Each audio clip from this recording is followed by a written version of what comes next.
Red wisps of energy float up in the air as a briefcase, black dagger, silver card, and some gold coins along with small numbered pins, demonic stones, and miscellaneous items fall to the desert floor.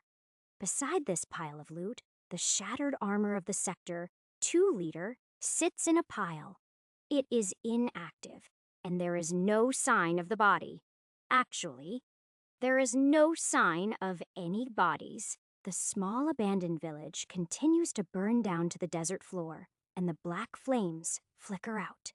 The golden sun continues to heat the sand in the surrounding area, just like every other day. A light breeze passes through, recalling the battle that just took place and moving the crimson residue around, but not fully ridding the landscape of its streaks. Meanwhile, up the cliff atop the observatory, another battle is about to take place. Maria leads the group of 4 as they enter through the front door of the white-walled dome on top of the cliffside. She whispers under her breath, "Jay can handle himself. He has trusted us to do our part, so we'll trust him to protect us and do his." The metal door swings open with a click, and Ari, Abby, and Fisher follow Maria down the curved hall. Everyone glows lightly using their personal magic while gripping their weapons tight.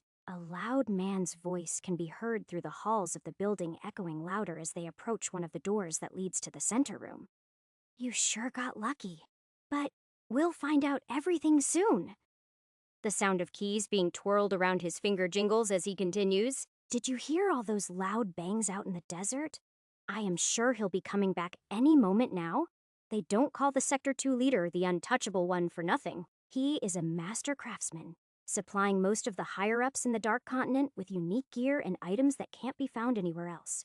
That suit of armor has fended off a rank beasts. Whoever came by just made their last mistake." A manly, arrogant laugh can be heard as the 4 team members line up at the door. No one says a word. There is a unanimous nod of agreement that leads to the door being kicked down, and the sight in the center room is revealed. A tall, well-built, middle-aged blonde man wearing impressive enchanted gear, including a silver pin labeled 001 and a golden one labeled 004, stands over a table, looking down on a bloodied and battered young woman with white hair and determined ice-cold eyes. "Lydia!" Maria yells after the metal door is blasted down, and a barrage of ice, water, earth, and spirit-imbued crescents fly toward the surprised sector leader. An equally caught-off-guard look appears on the Ice Mage's face at the appearance of her teammates after many long days of being told they're also being held and tortured. The large armored man glows in a silver light on instinct. As the attacks all hit him, Ari lunges forward, eyeing the keys that were jingling in the man's hand fly through the air.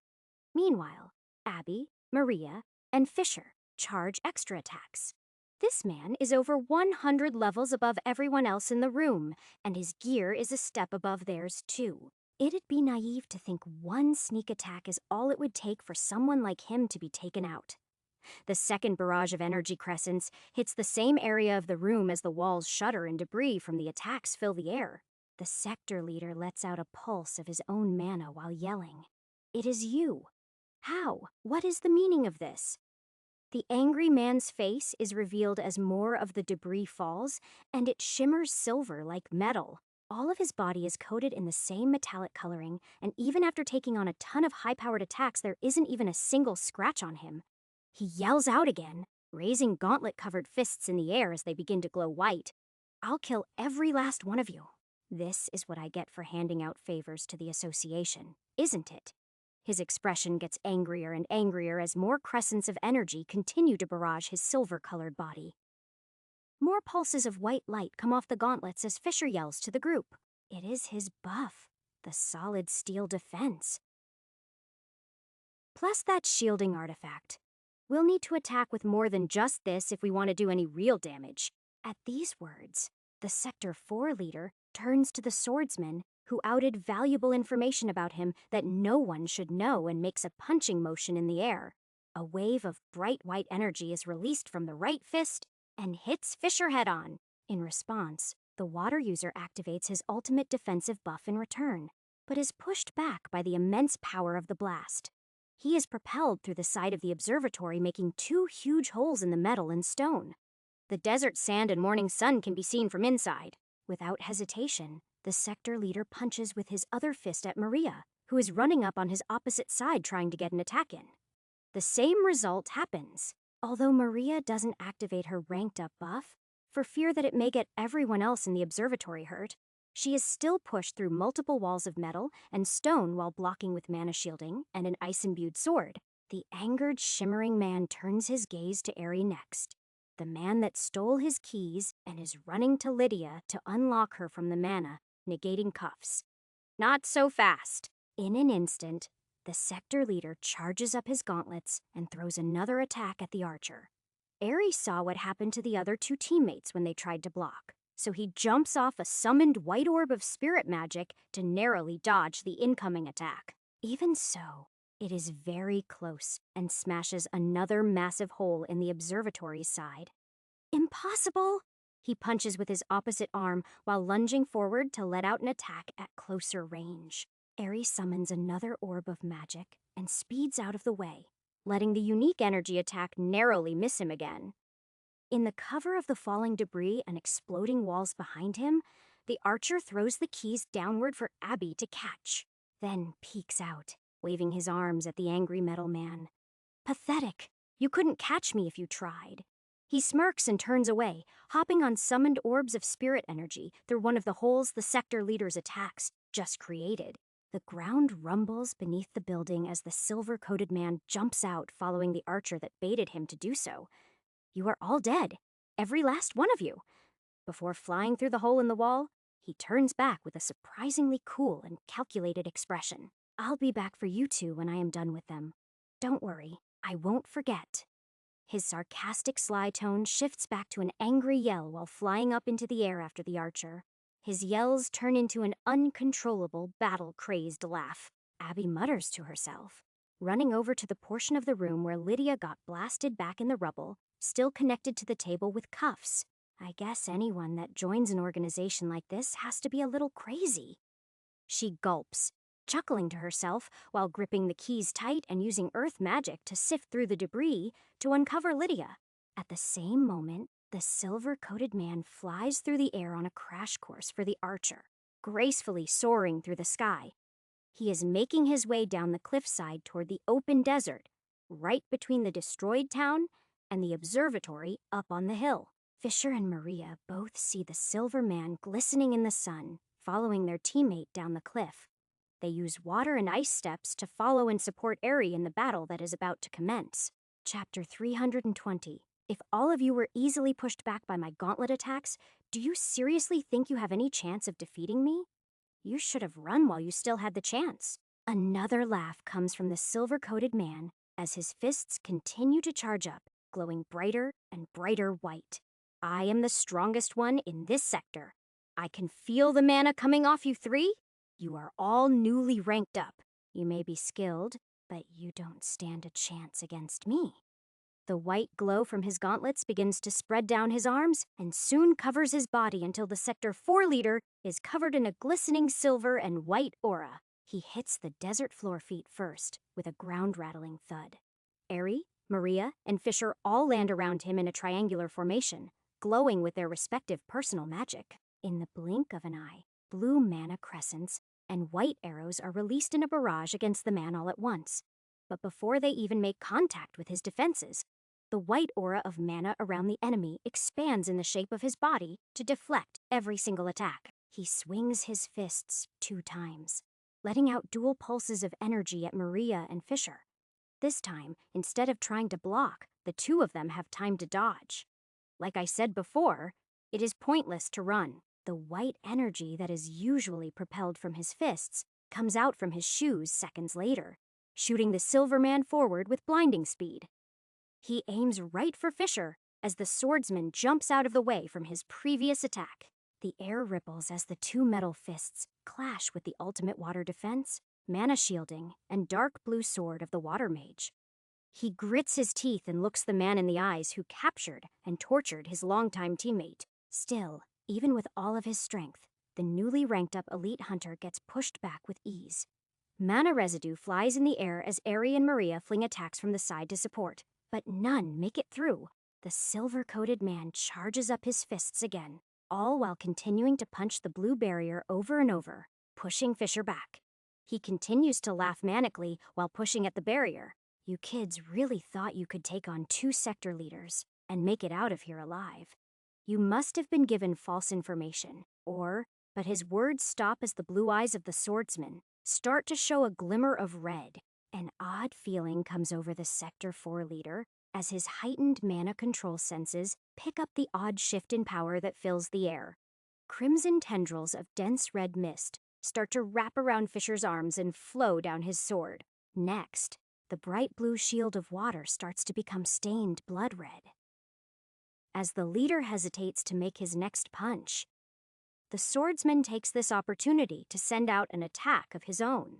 A dark red crescent of water comes out from his sword, but the man manages to snap himself out of it and block before it is too late. An incredibly loud clang shakes the desert sand as the aura of the red hydra fully covers Fisher.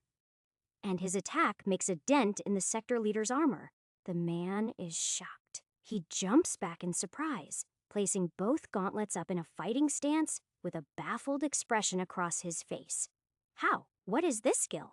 As he says this, the eerie feeling of the red energy that activated around the water wielder starts to creep into his mana senses from behind him, as well from 2 directions. A blood-red arrow and an icy crescent, surrounded in the crimson energy, come flying at him to pierce through the solid steel defense of his back and right leg. Blood trickles out onto the desert sand. The sector leader yells out in pain, glowing brighter white and recovering his body in a layer of silver to protect the slash mark and arrow hole from the previous 2 attacks that broke through. There is no way. You all have this skill. So, are you not from the association? Is this a private dealing? Is this another 3 crimson attacks managed to hit the man mid-rant?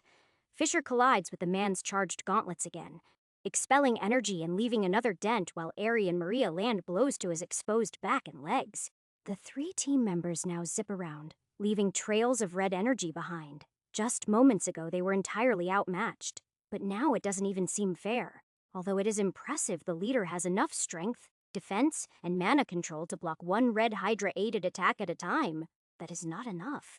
His speed and agility are severely lacking to stack up against these 3. While occupied with Fisher in one-on-one combat, Maria and Ares zip around, sending one attack after another to weaken him slowly. Over a dozen attacks are sent out, and the desert sand is stained with the Silverman's blood. He continues recharging his gauntlets and activating his steel defenses in hope that one of the 3 attackers misses a beat. In the pattern that is occurring now, he only has enough time to cover his vitals and slowly use up his own MP stores. At the same time, Aerie, Maria, and Fisher are meticulously sending off attacks to wear down the man like he is an overpowered boss. In a dungeon, their main concern is the low amount of mana stores left too. Plus, the possible dangers of exerting this much MP with the buff in such a short time. Ares sends off another arrow and steps off a red orb of light to get a better position for his next attack, while Maria sends off an ice-imbued attack, thinking carefully about when to activate her buff. Fisher clashes again with the man as all their mana collides with another loud clang. In all the noise, Aerie yells out as he feels the presence of another hunter coming from up above on the cliffside. "It is time! Let's finish this!" The desert floor begins to rumble, and glowing red spears of rock come from below to fill the battlefield. Abby flies down to enter the fight. Yelling for Fisher to move out of the way, the swordsman allows himself to be blown back by the remnants of the final bursts of the sector leader's gauntlets as the green-haired healer lands on the desert floor. Pulsing red, she uses her earth magic to wrap Hydra-imbued liquid rock around the Silverman's ankles. He takes a step back, channeling white energy into his boots just like his fists to crack the stone away. But Abby has already sent up more to cover his legs and wrap around his chest and arms. More pulses of energy crack the stone. But in his weakened state, the leader is trying to conserve as much mana as he can. Abby has just shown up with a full MP bar. He lets out a muffled yell while trying to run from the assault. But Abby's earth magic is slowing him down to an alarming degree. She turns to Maria and nods. Maria places her sword in her item box and takes a step forward while raising both hands toward the Sector 4 leader. A whisper can be heard escaping from her lips after a deep breath in and out. Ice Age, the blue glow that erupts from Maria's hands, outshines the crimson aura of the Red Hydra momentarily, but is engulfed in a blood-red veil a fraction of a second later. Ari and Fisher both run in opposite directions away from the blast as Abby slowly backs up while hovering higher and higher up on a platform of stone, keeping the struggling sector leader in place. Beneath Maria's feet, the desert freezes solid, and out from her hands, 7 pillars of crystal clear ice shoot forward, the first impaling the leader straight through, and the 6 that follow trap his frozen body in a hexagonal-shaped pillar of ice. It is all over in an instant. Everyone watches in awe at the sheer amount of ice summoned from the blonde hunter's palms. It wouldn't seem believable if they didn't see it with their own eyes. Even with the red wisps of Hydra's soul creeping around the impressive mass of ice, the power exerted from a single strike is far greater than any attack they've ever witnessed. The desert falls silent, and the sand starts to settle. Golden rays of the morning sunlight glimmer through the structure of ice down on the frozen sand below. Level up notifications ring in Maria's head before her buff automatically deactivates, and she falls to the ground, passing out. Soon after, Ari and Fisher instinctually power down their buffs too, collapsing to the desert floor. Abby falls to her knees last with a grin across her face, while activating a restoration circle, spotting Lydia make her way down the cliffside with a million questions racing through her mind. Chapter 3:21. The dust settles, and Abby restores everyone, including herself, back to her best ability. It is clear there is still some leftover mental and physical fatigue. All 4 team members are moving slowly with sore muscles and aching bones. Lydia, approaching, previously restored by Abby after being freed from the cuffs, has her eyes wide, and an expression of pure shock and awe is plastered across her face. What happened to all of you? Her voice trails off as she looks at the ice sculptures before her and the burned town off in the distance. Streaks of red energy cover both of them, reminiscent of the aura that was engulfing all of the fighters moments ago. Abby replies, "It is a long story. We'll fill you in on the way back." She turns around, making eye contact with every member of the group. "Before we do anything else, we need to find out what happened to Jay." Ari points a hand toward the ashes of a burned, abandoned city. "I have a hunch, if anywhere, that is where we'll find some clues." Everyone shares a few thin smiles and a few hugs with Lydia, but quickly make it to the blackened and demolished village. Everyone's excited to have successfully saved Lydia, but there is a much more important matter to focus on. Once everyone is safe and accounted for, then the team can finally relax. Over here, Abby finds the crash site first using her earth magic. After a few minutes of searching, the hot morning sun has started melting Maria's ice, but the light breeze is still pushing cold, refreshing air over to the burn site. Fisher and Ari walk over together, while Abby continues to catch Lydia up to speed. Although the white-haired mage is saved, she looks awfully on edge, still looking over her shoulder at every crunch or crackle from the fallen burnt debris of the town left behind. On the way to the town, a loud crash from up above, on the cliffside, followed by a rumbling, buzzing noise for a few seconds, makes everyone's head turn for a moment. However, it is just the observatory's top floor, collapsing down to the first due to the severe damage done before the battle. This only makes the white-haired mage's paranoia worse.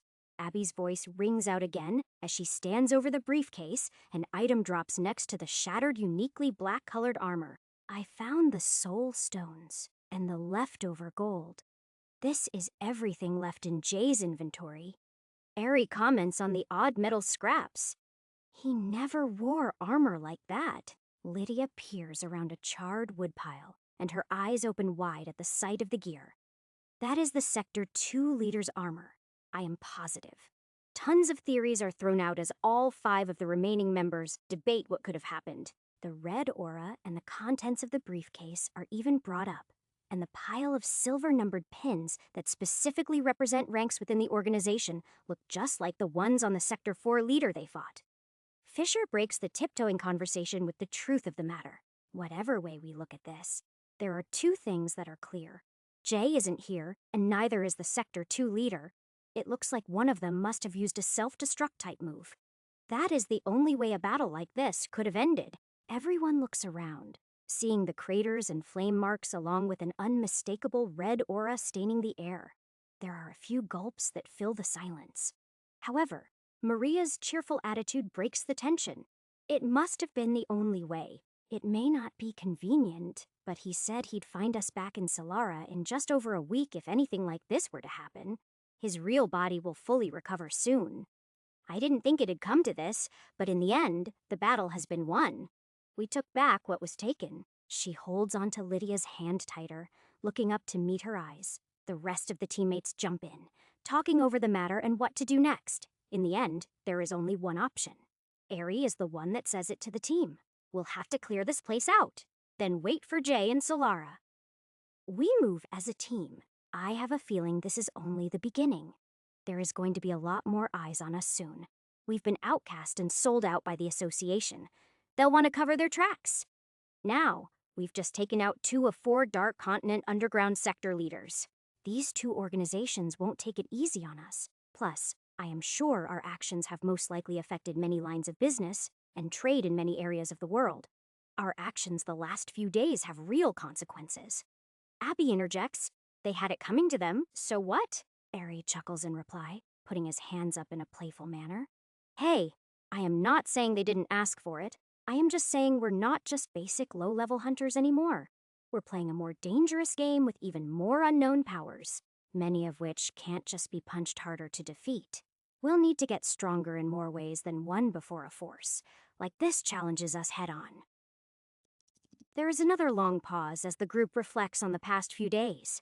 A round of nods follows, as the seriousness of the situation stacks up more and more the longer the sun rises overhead. The discussion fizzles out, but it is decided that the only thing to do now is clean up the area, then wait out of the public eye for a week before the whole group can come up with a plan together. To Lydia, the soul stones and mention of a skill that allows one to seemingly return from the dead after just a few days is mind-bending news. But with all that is going on, Maria assures her it will make sense once fully explained. Abby places all of the assorted gear into her item box, including the soul stones and even the broken armor of the Sector 2 leader. After further rummaging, she manages to find the shattered black longsword too. Once the ice melts from the Sector 4 leader, the only item still left intact and unshattered from the ice in battle is the golden 004 pin. Eri and Fisher try clearing up the red aura that still fills the air, but despite their trial and error, nothing seems to work. During all of this, the remains of the observatory up on the cliff start to hum, and a white and gray glow comes from all the fallen debris from the previous collapse. Another loud bang echoes down into the valley as the white and gray energy expands, destroying the entire building along with a portion of the cliff. The team still exploring the burning town are a safe distance away, but the immense power of the blast still turns heads again. Maria chuckles. It was probably that equipment Jay was talking about on the top floor. It must have been damaged in our battle. Fragments of metal, rock, and debris roll down the cliff in unrecognizable shapes, some burning with orange flames, while others are covered in the grayish glow moments before it dissolves into the atmosphere. Fisher sighs. Dang, I wanted to see if there was any good leftover gear in there, too. I guess we still could find some, but I doubt it is in good condition anymore. More time passes, and the area is stripped clean of any valuables or identifying items. The only thing that can be known from the site here is that a battle definitely took place, and one or more users wielded some odd crimson energy. Ares guesses it will all be covered by the abyss in the next surge anyway. So, it isn't optimal to leave the place like this, but it isn't the worst situation that could have occurred. There isn't anything more to do. The group of 5 makes their way back to Solara and finds Chester nervously waiting for them to return. Everyone is mentally and physically drained, so there is a happy greet and quick run-through of events that took place with the old man. But everyone eats and falls asleep within the hour of stepping in the door.